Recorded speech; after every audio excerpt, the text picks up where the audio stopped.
welcome to Literary Prospects, where we talk to authors and literary professionals about books, publishing, and the writing life. I'm Kelley Vick. I'm the host of the program, and in just a moment, it will be my pleasure to introduce today's guest. But first, a reminder that if you like what you hear, please do take a moment to subscribe. It helps us out, and you can make sure you never miss an episode. Also, we've opened a Literary Prospects shop, so if you're looking for bookish shirts, totes, and gifts, please check that out at literaryprospects.etsy.com. And to grab books featured on the podcast and check out more curated book lists, you can visit the Literary Prospects bookstore on bookshop.org. We'll leave all those links below in the show notes. And now, let's introduce today's guest. Lexi Rosen is a writer of run-on sentences and love stories, and a poeter of lusty little almosts and heartbreaks. She studied fiction at the University of Redlands and has recently graduated with a dual-genre MFA in fiction and poetry from the Vermont College of Fine Arts. Lexi loves her friends and family, eating cake with a spoon, and disco balls. Her work can be found or is forthcoming at Bullshit Lit, Had, and Fugue. She's a recipient of the Jean Burden Poetry Prize Honorable Mention and is co-founder and poetry editor-in-chief of Silly Goose Press. Lexi Rosen, thank you so much for being here today. I am so excited to talk with you about one of the many literary projects that you're involved in, Silly Goose Press. I'm so excited.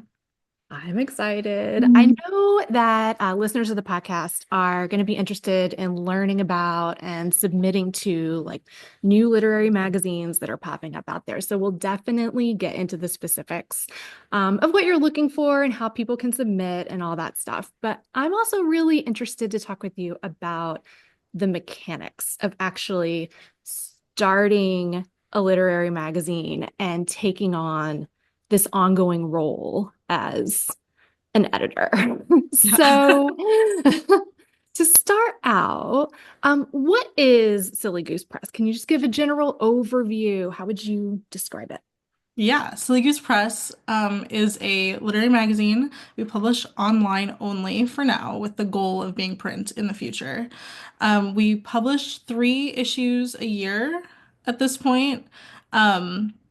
Depending on how big we get, that could change. We're talking about doing little mini issues in between things, depending on editor availability and stuff like that. But we are a literary magazine that really focuses on community and building literary friendships, which is something that I feel really strongly about and really passionate about. And we look for craft forward whimsy. So we are sticking true to our silly goose roots. We are all a bunch of silly geese looking for other silly kind of enjoyable reading that makes us remember that we love to read.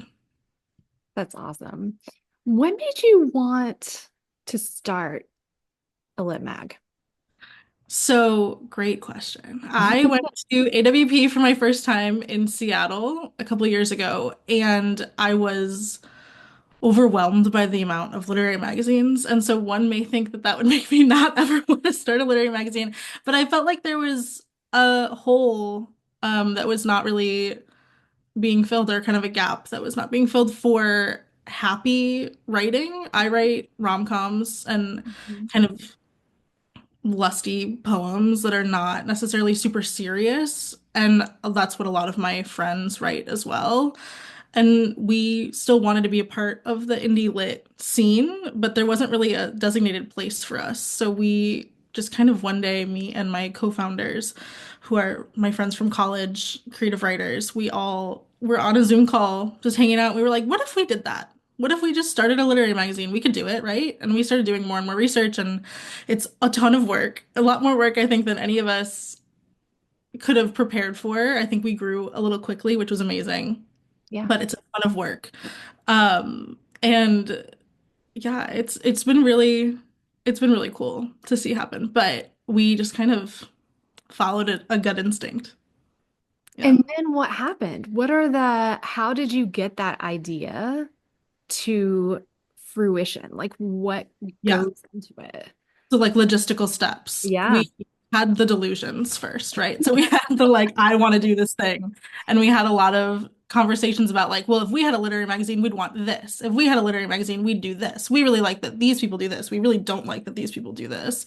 And so it was a lot of kind of like storyboarding at first. And then once we kind of all agreed that it was something that we really did want to pursue, the first thing we did was reach out to a legal team and secured an LLC because we were like, can anybody name something Silly Goose? We're not sure. Is that copywritten anywhere?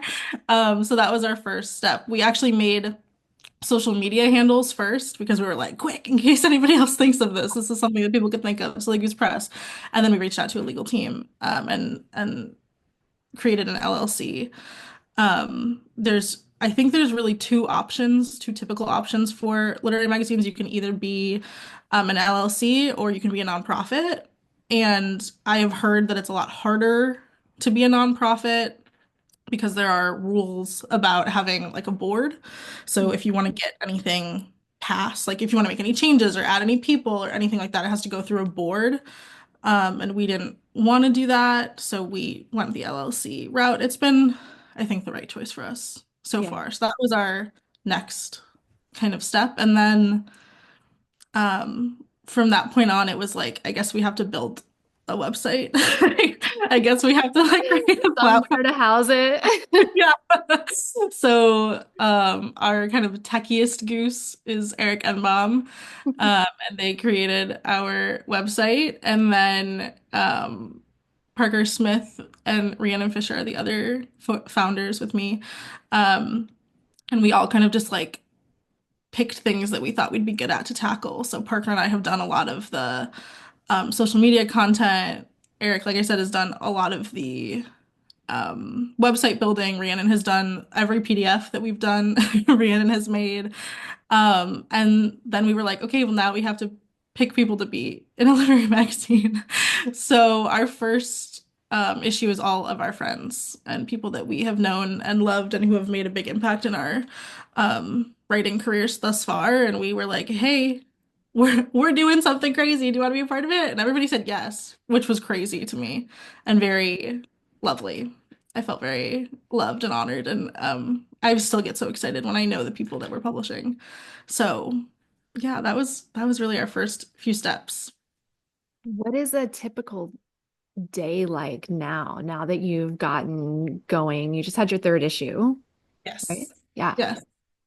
Yeah, we actually just closed for our submissions for our fourth issue. So right now, a day as a goose. We are sorting through all of our submissions. I did like a little count. I know I'm the poetry editor, and I know that we have gotten over 100 poems for this issue. Um, Great. it's amazing. It's so many poems, and it's so incredible to see the variety of work and the amazing, right? Like it's just so amazing. I feel truly so honored that people would send us their stuff. And they're all fantastic and it's really hard choices. So for me, my day is sorting through emails, adding information to our database. Like we have a little spreadsheet that we keep of all the like everybody's intake information, and reading and trying to cut and trying to accept pieces. It can be really difficult, especially in the beginning. Once you have a few pieces, I feel like it's easier because you have like a mode that you're working with. There's like a theme, there's something coming, but in the beginning you're like, oh my God, what are we doing? Um, so that's kind of a day for me. We're posting a lot on social media during our submissions when we're open, obviously, so we can get as many eyes on it as possible.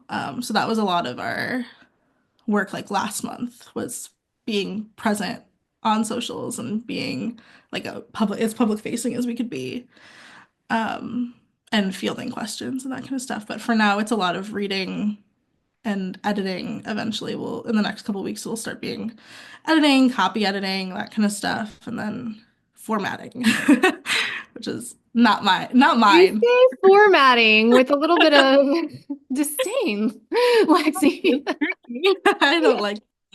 I actually am really not a very techie person, and I didn't. Obviously, running a literary magazine involves a lot of tech. Obviously, I simply didn't consider it, and so Eric and Parker do a lot of our tech work, and thank God because we we'd be nowhere without that. You mentioned that you guys have been friends for a long time. Um, are you still friends? Yeah, we are. We're still friends. What's it like working with close friends like that in this Yeah, sort of stressful, almost like a yeah. startup environment? And how do you make sure that you guys stay friends? How do you manage that? Great questions. It's really hard. It is really hard. I feel like really candidly, like it has tested the boundaries of our friendships for sure. I think that division of labor is really tricky, Mm, especially when you have people that are various levels of employed. Like people have very different amounts of time during their day to do things. Um, and it can be hard when I think we're all pretty like leadership focused and go-getters. And so then mhm, everybody just has the tendency to be like, oh, I'll just do that. I'll just jump in and do that. I'll just jump in and do that thing that you haven't had time to do. And that's fine until you start resenting the fact that you are doing all these tasks, even though maybe nobody asked you to do it. It's just like what is the most natural thing for a lot of us to do. Um, so like if I had advice about it, what I'd wish we'd done was developed like in writing kind of a contract or just like expectations of one another, written expectations of well, that's a who smart was going to idea. take on which jobs and um how long each one would take. And obviously I don't think we could have done that from the jump because no we had no idea how much time any given task would take or the amount of work that anything really was. Mhm, But now that we know, I think it's easier for us to go back through and be like, okay, this specific task is going to take 3 hours. Who can do that this week? Or like, this is this person's job every time. mhm. And it got really overwhelming really fast, which is a blessing in many ways that we have, as many submissions as we do and as many people who want to be involved as Yeah. we do. That's fantastic. And like, it's so much bigger already than I could have expected it to be. But it's a lot of work on our end, and it did create a lot of tension for us. So we have grown the flock. We have added some new people. So we Mm, have Elise Shoops now as our copy editor, which is great because that was something that we all would get into like silly arguments about of like, you didn't catch this comma, yeah. whatever, like, dumb things like that. And now we have Annalise, whose whole job will be copy editing, which is incredible.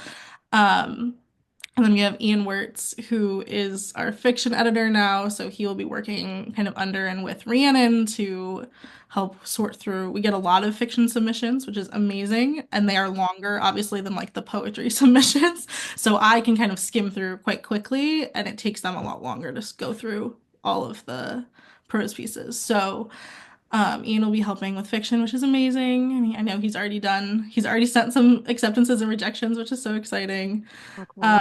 And then a friend of mine from my childhood, Julia Shelley, has come on as a project manager, which is amazing because then we have somebody who is not one of the like core four of us Yeah. taking notes and setting expectations and making deadlines, and it doesn't feel as like one of us getting mad all the time or like one of us having to be in charge when we wanted it to be more of an equal spread. So Yeah. now we have like a more defined hierarchy kind of, yeah, which is helpful.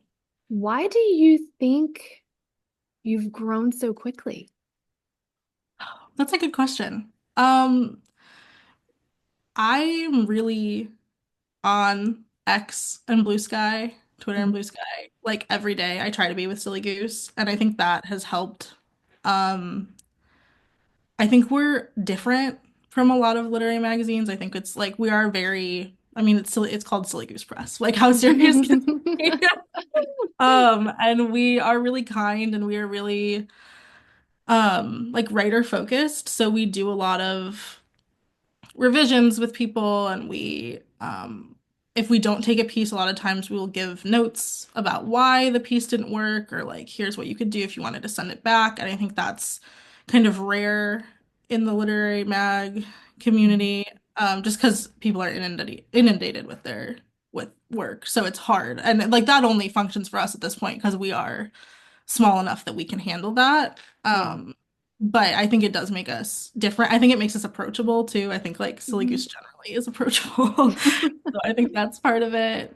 Um, we have, I think our like little networks reach farther than we thought. AWP has done a lot for me and my writing and my like publishing, and I think it's doing the same for Silly Goose. And we will be there in LA with a table, so we're expecting it to kind of grow even more like next month. So yeah, I'm curious, you said AWP has done a lot for you in your own writing and publishing. yeah. Like what?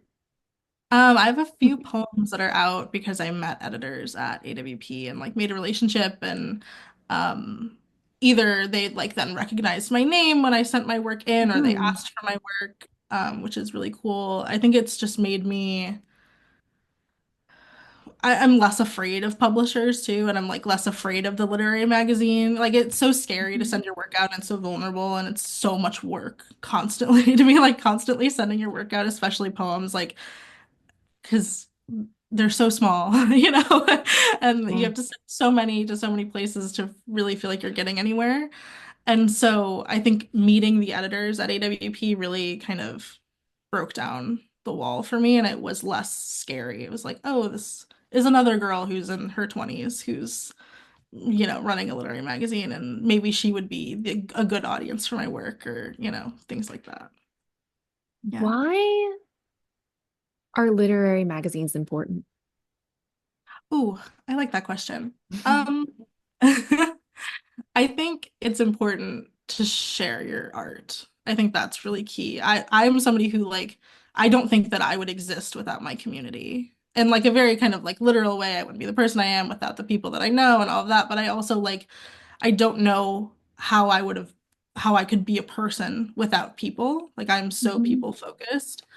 And I think art is similar. I'm not sure that art really like has a life of its own without community or like people talking about it or seeing it or witnessing it.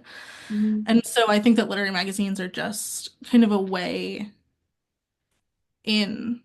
It's Mhm. so hard to get books published Yeah. in a traditional way or a big five way, or like it's so difficult to get um your words out there in any sort of big scale. Mhm. And this is a good way to kind of test that and see who your audience is, I think, and see what works and what doesn't. Not that like if your poem gets rejected 30 times, you should toss it, but like maybe that you're putting it in front of the wrong people and that that's not the audience for you. Mhm. I think it's trial in some ways for like a bigger scale, but then also it offers people who don't have any interest in going big scale at all still a way to share their work, Yeah. which is amazing. It's all community. I think it's just all Mhm. making friends and making connections. You never know who's gonna read any literary magazine. You never know who like somebody's famous uncle is, like you Yeah. just never know. Yeah, Yeah. Well, speaking of audience, let's talk a little bit more about exactly what you guys like to publish at Silly Goose and where people can submit. amazing. People can we have like a long list of vibes that we like that we sit well with on our website, which is sillygoosepress.com. And then there's a submissions button that you can click on that'll tell everything you need to know and when we are open for submissions and all of that. We'll be open next, I want to say end of March, beginning of April, around AWP. Um, which is going to be so much fun. So we have that. We are looking for, we always say craft forward whimsy. So we really like art that knows its art, writing that knows its writing. It's really well done, craft driven. You are fascinated and nerd out about point of view, right? Like things like that. We like that kind of stuff.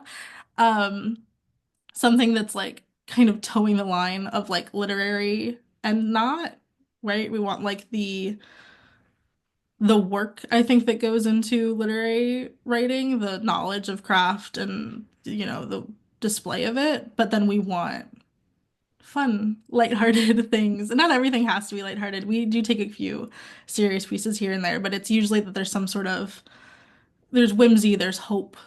We always say Mm. that we want the things that we read to remind us why we love reading. And Mm. so I think that's like the kind of the best way that I can put it. There's especially right now, like joy is one of the biggest things that we're trying to kind of like hold on to and bring to the Yeah. table. And We like if need we joy.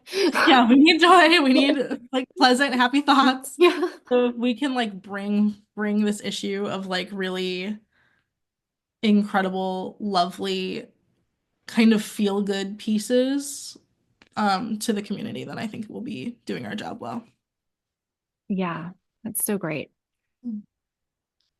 I'm curious about cover letters. Oh, A okay. very practical question. What do you like to see in a cover letter when someone is submitting a piece to you? I love that question. I think that all of our editors are a little bit different. Like we all look for different things. So for me personally, um, you would be surprised how many people do not say hello in the they just say like it's just like bio, copy paste, and then it's like a document. That That is we're surprising. we're just little guys. You know? So like I love when people are like, "Hey, oh my gosh, I saw your thing. I saw your magazine on XYZ platform. You guys seem so cool."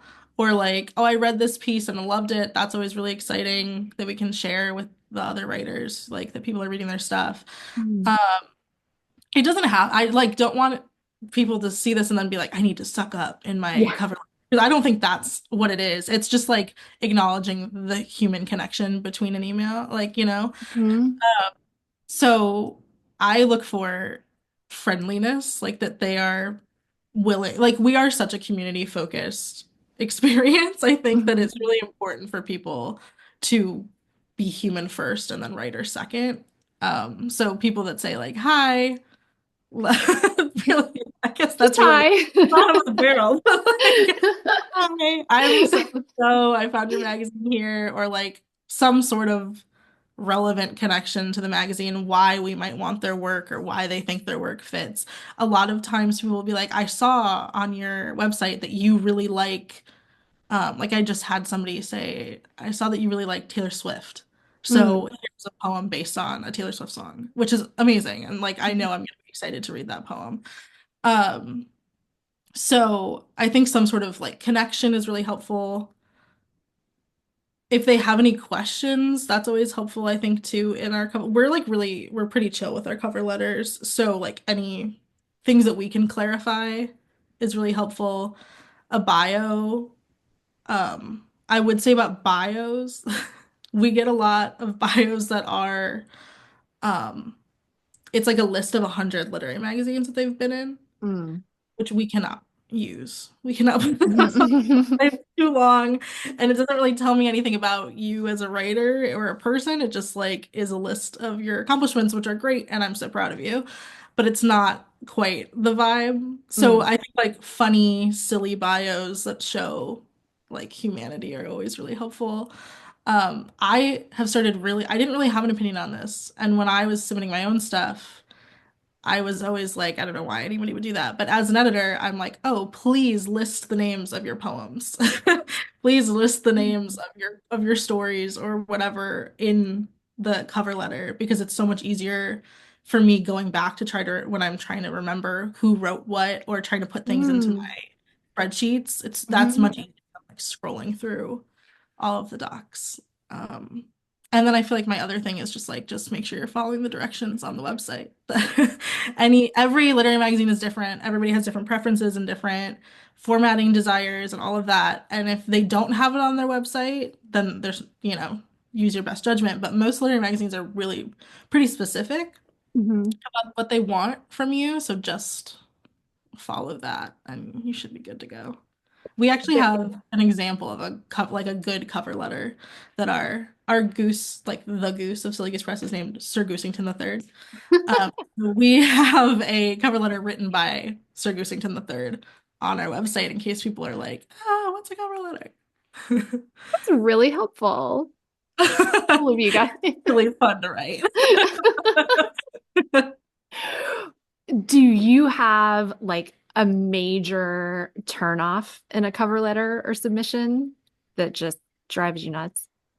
Um, in a cover letter, I really get confused when people don't say hi. I think that's really weird. Or when they just like jump into like you should read this because it is good and I wrote it. And like we get really more of those types of things than you would think.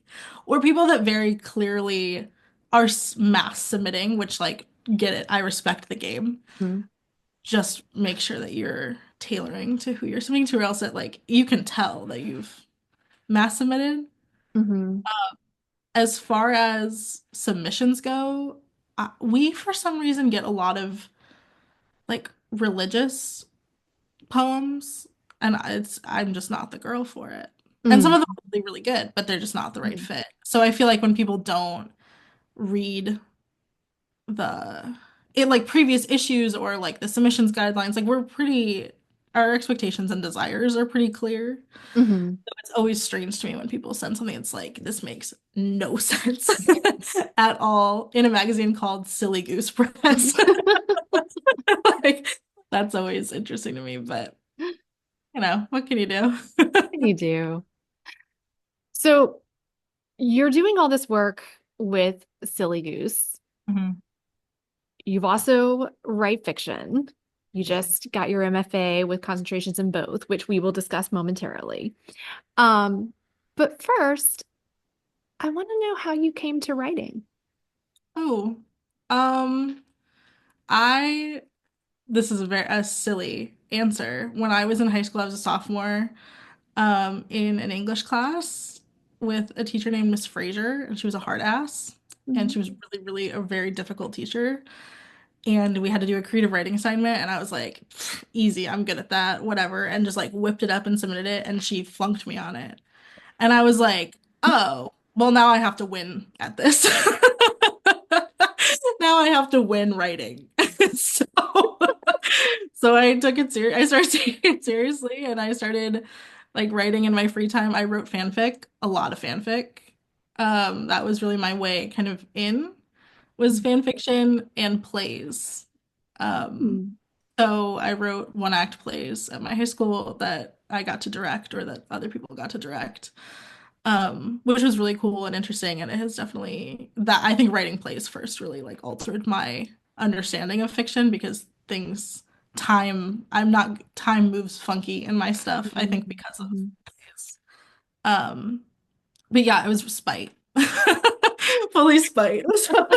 I think you might be the first person that I've ever talked to who says, "Oh yeah, I had this teacher and they flunked me," and Yeah, like, really and got good. that's And she like motivated me. I mean, red normally line. somebody has that English teacher that really encouraged them, you know? No, she did not. She really like she used like a red Crayola marker too. So everything it was like red, the whole thing was like red lined, big F circled. It was really bad. And I remember like going up to her afterwards and I was like, Miss Fraser, it's not that like it couldn't be that bad. And she Mhm. was like, here's 15 reasons why it is. And I was like, okay. But then like we worked it out. I actually ended up TAing for her my senior year and like helping her teach the class that had happened to me in, which was very like, full circle cathartic. But yeah, I did say like, well, I'm gonna be a writer then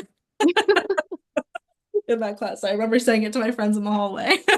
Revenge writing. Yeah. So, as we've mentioned, you recently got your MFA. Um, I'm curious about what that experience was like for you. It was interesting. I loved our school. We went to BCFA together and Yes. I love that school and I'm really grateful for the faculty that I worked with and the literary friendships that I made. I feel like the people are so important to me. And my dad actually was asking me the other day, like, what was the most important thing that you learned at BCFA? Mhm. And I said that it was the community. Like I got access to more Mhm. writing community, and that was the most important thing for sure for me. Um, I, like you said, I was dual genre, so I got the master's in fiction and poetry. And my undergrad is in fiction, an emphasis in fiction. It's from the University of Redlands. And that was a graduate-based model. Mm. So we did a lot of workshops and we had to take classes in fiction, nonfiction, and poetry. So I had already done like a lot of work that felt very similar, honestly. Like the VCFA track was, it Mhm. felt like very much a continuation of what I had already been doing, which was nice because it was kind of comfortable in an otherwise kind of uncomfortable environment. I started at VCFA when I was 23, Wow. which feels crazy. Oh, to think about. And like I'm 26 now. I'm not that much older, but it feels so different from 23. Yeah.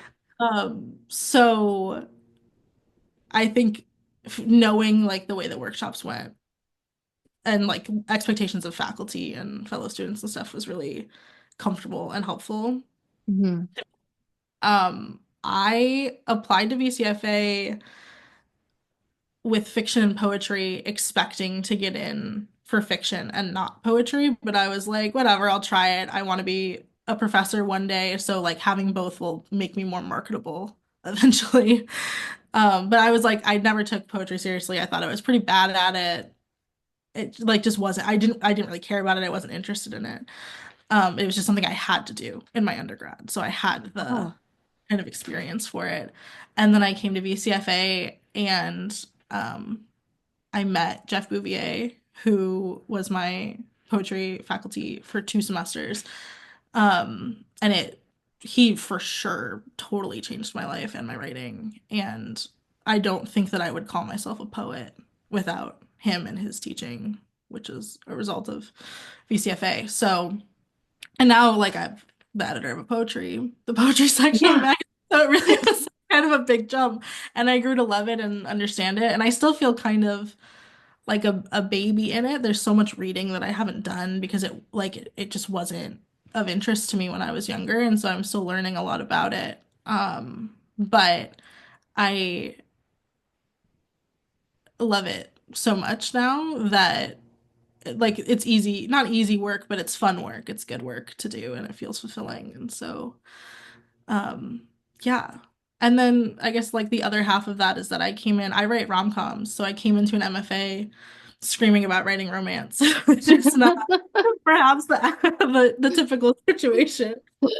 Um, and I was really the only one writing romance that called it romance. A lot of people were writing romantic stories and they weren't calling it romance, because Mhm. they were more literary than that. And so I was definitely, I think, like alone in that space, but Did you feel supported? I did, yeah. Faculty, I think especially were really supportive, Hmm. uh, which is nice and unexpected. I was expecting to have to kind of like crawl my way up more, maybe, or like prove myself in a bigger way. I think if anything, I had to prove myself to some of the students Mm. that like didn't expect maybe a romance writer to understand craft globally aside from like I feel like a lot of romance writers really stick to their genre, which makes a lot of I think a lot of people who write in genre stick to their genres, and that makes sense. Hmm. People write their obsessions, right? Like people write the things that they are most interested in, and then sometimes that's sold as literary, and so they don't have to say that they're obsessed with love because it's literary. But then Hmm. people don't write literary and it's sold as romance, or they do write literary but it's still sold as romance. So then they're kind of pigeonholed into that category. Hmm. Um, and so I think that people have their preconceived notions of what it means to be a romance writer. And I like to think that I defied those in some ways, or at least made them more willing to understand why romance in the publishing industry is the way that it is, and that kind of a thing. Well, I Yeah. wanted to talk to you about that a Yeah. little bit. Just kind of, wind it up and let you go on this. Like, Yeah. what? Because I know you have things to say. Um, what do you say to those who might suggest that writing romance or any genre Mhm. um, isn't serious writing or Yeah. isn't art? I think I think that not all genre writing is art. I think that's true. I think some people who are writing genre do not consider it art. It's just like the thing that they're writing, they're not making art, and I think that's fine. Hmm. Um, I am trying to make art. So it's a little bit, I think that I'm doing something that's like a little bit different than what some people are doing who are not trying to do that, and that's totally fine. Hmm. I think that it's really important to consider the patriarchy and to consider publishing and who's in charge of publishing and who has historically been in charge of publishing and who's been in charge of MFAs and who's been in MFAs when we're thinking about the quality of work that we're getting. Hmm.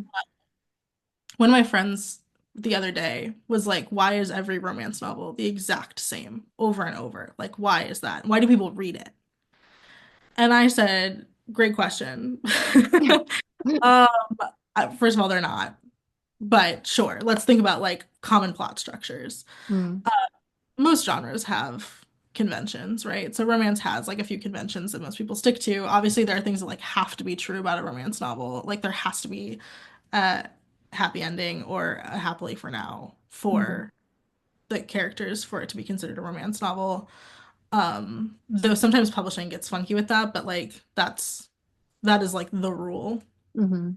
Um, But the reason that there's nothing that really like, not nothing, the reason that it's less common for things, I think, to push boundaries, books to push boundaries in romance, is because historically, romance books are written by women, and women have had less access to education and less, they're just taken less seriously generally. So I think that there's like this awful cycle of like women not being in academia, which like there can be a whole argument about like whether academia is helpful or not. Sure. I think academia has been very helpful to me and I think to a lot of my friends.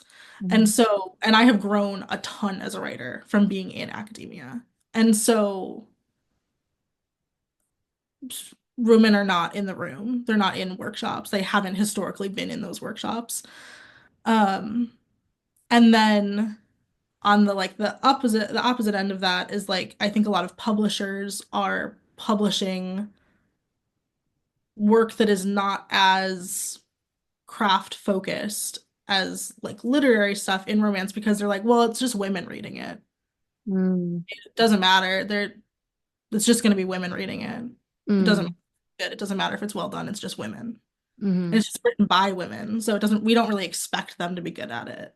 And I Mm. think I like hope and right that like that's not true today. That like that's not how the conversation goes Mhm. behind closed doors today. But I don't know. Mhm. I'm sure a lot of times it is what's being said. So, um, I think w romance especially is in this like really kind of horrible loop of like there's no space. Like I said, I was the only person in our MFA. There is one more person now in the MFA who is writing romance. I was the only one doing it. That's crazy. Mhm. So many romance writers who are so smart and who have gone to school for so many other things, who like are not opposed to going to school, but Mhm. who either like won't get in to a Mhm. master's program because they're writing romance, right? Like I got in because Donald Quist believed in me and believed in rom-coms. Like I think that's a Mhm. big and like the faculty believed in me and believed in rom-coms. Donald Quist Mhm. was our director of the program at the time. And so I think not every program has people who are, running admissions that believe in romance writers or want to associate their program with romance writers, which I think is so crazy Yeah. because they're gonna get better just like everybody else in your program is in the 2 years that they're there. So they're gonna be good writers, or you're doing something wrong. Right. And they're probably gonna really make a lot of money. Like they're Mhm. gonna make it. They're gonna be on the shelves at Target Mhm. because romance sells and it has always sold because the women are reading it, Mhm. especially now. I think with like book talk and how like bookstagrams and how big in like kind of a community focused way romance Mhm. novels are. And romance novels always do better when the political climate is jarring because we want an escape and we Mhm. want to believe that there can be happily ever after. And Mhm. so I think that especially, in the era that we're in, they're gonna sell really in a big way. So Mhm. people who are opposed to it, I don't know. Yeah. It must be like, why are you afraid of happiness in books? What should I ask Be afraid sometimes? of happiness. Why do we do that? You have a lot going on. You've got all this going on with Silly Goose that we talked about. You also run a writing group that I'm very happy to be a member of, although I'm a bit of a wayward member at the moment. No, no. Um, you run your own brick and mortar tutoring business. You're still very involved with BCFA as a grad assistant. You're finishing up your romance novel. How do you manage your time? My God, so poorly, so poorly. I'm gonna laugh so hard to hear you say that when she watches this back. So poorly. I really need deadlines, and I need people like I don't want to say threatening me. I need people to be like, do this or else I will be mad at you. So I think that, I made our writing group because I needed people to watch me write. Like I needed the accountability. So we meet a few times a week and sometimes we write more than others. Sometimes we're more yappy or we're talking about publishing and talking about, literary magazines and all that kind of stuff. But it does mean that once a week at least somebody goes, "Hey Lexi, how's the book going?" And I have to Mm. go, "Oh, I have that. I have one of those." I have to keep working on it. And I actually just finished my first draft and sent it. I'm working with Chachi Hauser. So I sent it to her a couple days ago, which is crazy. Now I'm just like terrified, twiddling my thumbs. But yeah, it was a lot of my literary friends being like, you can do it. You can do it and also do it or else. I think both of Mhm. those are really, like equally important to me. Uh, Actually, Ian, one of our geese, it we had the last day of submissions was on the 31st, which was also the day that my book was due. And so I was like trying to work on writing the book, and then also I was working on Silly Goose stuff, and Ian was like, if you don't stop being a goose right now, I'm going to change the password to the Gmail. And that was very helpful because I needed somebody to just be like, just stop, put that away, put that for tomorrow. It'll be there tomorrow. We can do it Yeah. tomorrow. Focus on the thing you need to focus on. I think that's really helpful is having people to remind me and like talk me off the ledge when I'm like, oh my God, I have 50,000 things to do today and they're all due tomorrow. But yeah. Do you have like a specific way that you kind of like get into the zone to start writing or specific routine? Yeah. Okay, so I love this question. It's my favorite question to ask writers. Hmm. Because people have so many rituals and I think it's so funky. I asked this question to Christine Sneed, who was the visiting fiction writer at BCFA for the residency this winter. And I said she wrote a book that has like many different point of views in it. It's in an office, so it's like a bunch of different people in the office. And I asked her if she had any rituals to get her into the different heads of the point of view people because Oh it was yeah. so Yeah. uh and we had been talking that residency, so she knew like where I was with my book, and I was having like writer's block really for the first time in my life, where I just like I was just afraid of the book. I was afraid to get into it. Um, so I rose my hand and I asked that question in front of the group, and she lovingly and kindly, with everything in her heart, said, "You have rituals because you're afraid." And I said, "Oh." I do. That's true. I do have rituals because I'm afraid. And then she said that, and I like immediately reflected on like everything I've ever done, right, before I started writing. And I think that it has made me like kind of see the pattern, which is that in the beginning of a project, when I am kind of afraid of it and I don't know how to come into it, or I don't know how a character would respond to certain things or whatever, I have a lot of rituals. I like Mm. I have to have a certain candle that's like, I only light that candle when I'm writing the book. I have to have the lights a certain way. I have to have like certain songs on while I'm writing. I like to have sports on the TV while I'm writing too. So it's like multiple sounds. I need like a weighted blanket, a heating pad. Like I need like all of my sensory inputs covered, or else Hmm. I can't. I just can't do it. I get like blocked about it. And then once I get comfortable in the book, I don't need any of that. I can write anywhere. Like I was writing in my car the other day, which is something that Micaiah Bagel does. Mhm. Like sitting in my car typing on my laptop with it perched on the steering wheel, and I didn't have any of my crutches there, right? Like everything was gone, and that was fine and it worked. But I think in the beginning when I'm afraid, I have a lot of ritual. And then as I get more comfortable and become more brave, I can kind of lose the rituals. That's great. I never really thought about having rituals because you're afraid. I Well, mean, but I guess we're all terrified. I was sitting in the back of the room and I was like, cool, I'm cool. like, oh, uh-oh. Whoops. Yeah, it was she was so exactly right though. And I don't think that like and I don't think she thinks either that like every ritual is because you're afraid or like every routine that you have is because you're afraid. But I think like a lot of my routines and rituals are Mhm. because I'm afraid. Mhm. And I need like comfort. There's like some like solace in routine, right? And like Yes. knowing what's going to come. Yeah. And so like I think that's kind of how it was. When I wrote a book in my undergrad, we like had to write a big project, so I wrote a manuscript. And when I was writing that book, I wrote it so much faster than I wrote the one that I just finished. That one I literally wrote it in 40 working days. Wow. This one I've been writing for 3 years. So it's so different. And in that one, when I was working on the first one, it was actually a longer book than the one that I have now, but in a shorter amount of time, every single day I like kept a journal of like what I wanted out of the day. Of like, these are the three things I'm going to write. These are the three things I want to write. These are the three things that I'm like confused about. Can I Mhm. solve? And that was really helpful for me then. And I don't know why I didn't do it this time. I think it was just like I was writing it so sporadically over those 3 years and like switching off between fiction and poetry, that Mhm. kind of thing in the program. But yeah, I love a ritual. And I am afraid.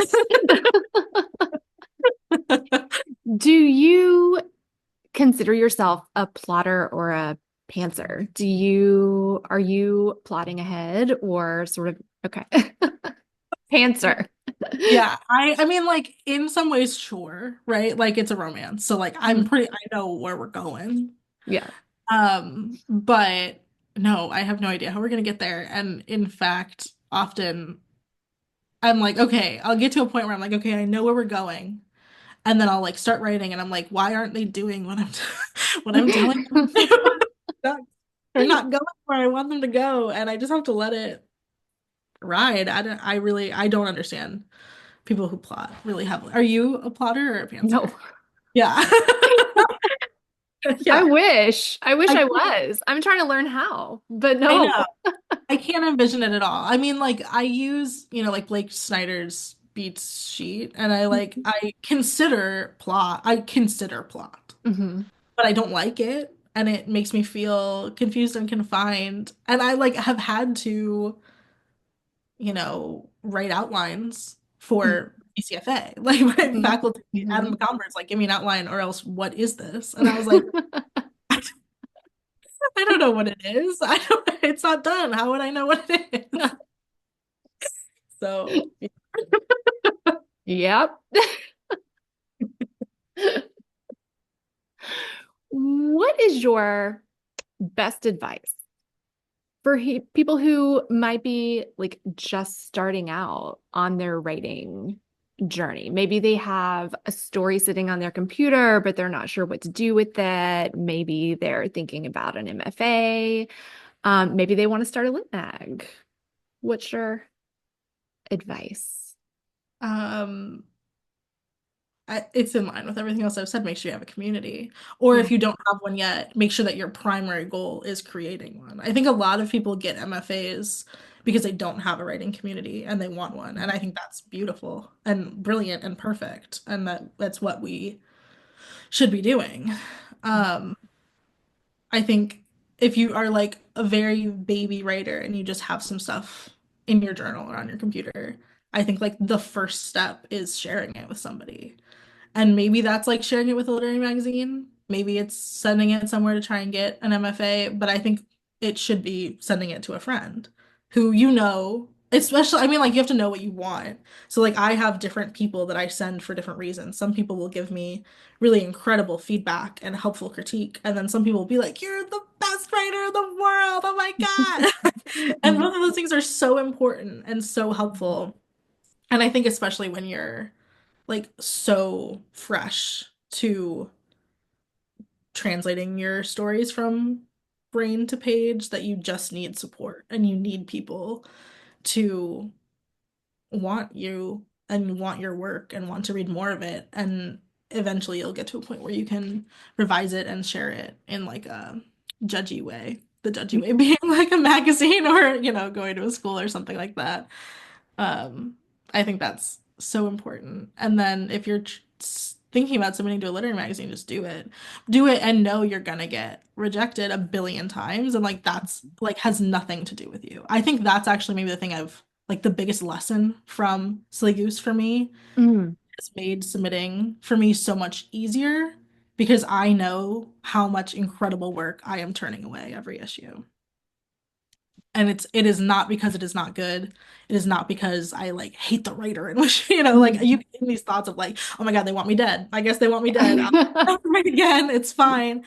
It's not, it's so not that. It is truly creating an aesthetic, like you're trying to find through lines and it just sometimes doesn't work. Um, so just, you know, shoot for the stars if that makes you happy, shoot lower if you want an acceptance. All are appropriate ways to publish. Yeah. Just get out there and just see what you can do. And if you want to go to an MFA, do it. And you decide, think about what you want out of a program. Make sure that you're asking a lot of questions before you get in. I feel like a lot of people forget that they're like I think master's programs are different than undergrad, and people are thinking about like their undergrad experiences where they're like literally 18 and their Mhm. professors are like 60, and there's a Mhm. big difference. But like when you are in an MFA, you are working with people. I mean, not me because I'm a baby, but you're working with people who are your age and like your peers. Yeah. And like and I think that like you absolutely can and should just like ask for what you need. Like nobody you're not gonna like have to go to the principal's office because you need an extension. Like Mhm. the programs want you to succeed for the most part. I think Yeah. the good ones, right? So Yes. like just make sure that you're asking for what you need out of them. That's great advice. Traditional last question on the podcast has to do with music. When authors are on talking about a new book that's out, I always ask what they think the theme song should be when their book is made into a movie or series. Hmm. For you, since we've been talking a lot about Silly Goose today, I'm wondering if you have a theme song for if there was a biopic made about the formation of Silly Goose Press. That's fun.